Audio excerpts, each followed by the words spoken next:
राज्यातील अतिवृष्टीमुळे शेतकऱ्यांचं मोठं नुकसान झालं आहे। सरकारने जाहीर केलेली मदत अपुरी असल्याच्या पार्श्वभूमीवर बुलढाण्यात ठाकरेंच्या शिवसेनेकडून हेक्टरी 50,000 रुपयांच्या मदतीची आणि ओला दुष्काळ जाहीर करण्याची मागणी करत शांततामय निदर्शने करण्यात आली। राज्यात झालेल्या अतिवृष्टीमुळे अनेक शेतकऱ्यांचे पीक पूर्णपणे उद्ध्वस्त झाले आहे। राज्य सरकारकडून सुमारे 32,000 कोटी रुपयांचा विशेष पॅकेजची घोषणा करण्यात आली असली तरी ही मदत अपुरी असल्याची भावना शेतकरी वर्गात दिसत आहे।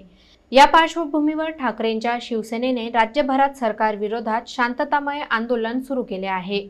बुलढाण्याच्या मेहकर लोणार मतदारसंघात आमदार सिद्धार्थ खरात यांच्या नेतृत्वाखाली मेहकर तहसील कार्यालयासमोर ठाकरेंच्या शिवसेनेने निदर्शने केली। यावेळी कार्यकर्त्यांनी हेक्टरी 50,000 रुपये नुकसान भरपाई, कर्जमुक्ती आणि ओला दुष्काळ जाहीर करण्याची मागणी केली।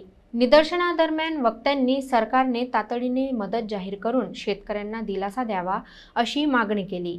या निदर्शनात शिवसेनेचे विविध पदाधिकारी, स्थानिक कार्यकर्ते आणि नागरिक मोठ्या संख्येने सहभागी झाले। दरम्यान आमदार सिद्धार्थ खरात यांनी सांगितले की जर शासनाने शेतकऱ्यांच्या मदतीकडे दुर्लक्ष केले तर पुढील काळात तीव्र स्वरूपाचं लोकशाही आंदोलन करण्यात येईल। या आंदोलनाद्वारे शेतकऱ्यांच्या अडचणींना न्याय मिळावा अशी अपेक्षा व्यक्त करण्यात आली।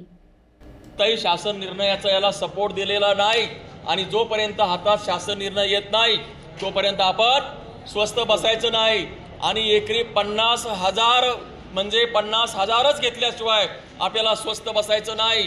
ओला दुष्काळ जाहीर झालाच पाहिजे। उपविभागीय अधिकारी साहेबांना विनंती आहे की आमच्या या मागण्या आहेत, या मागण्या आपण रितसरपणाने महाराष्ट्र शासनाकडे पोहोचवा।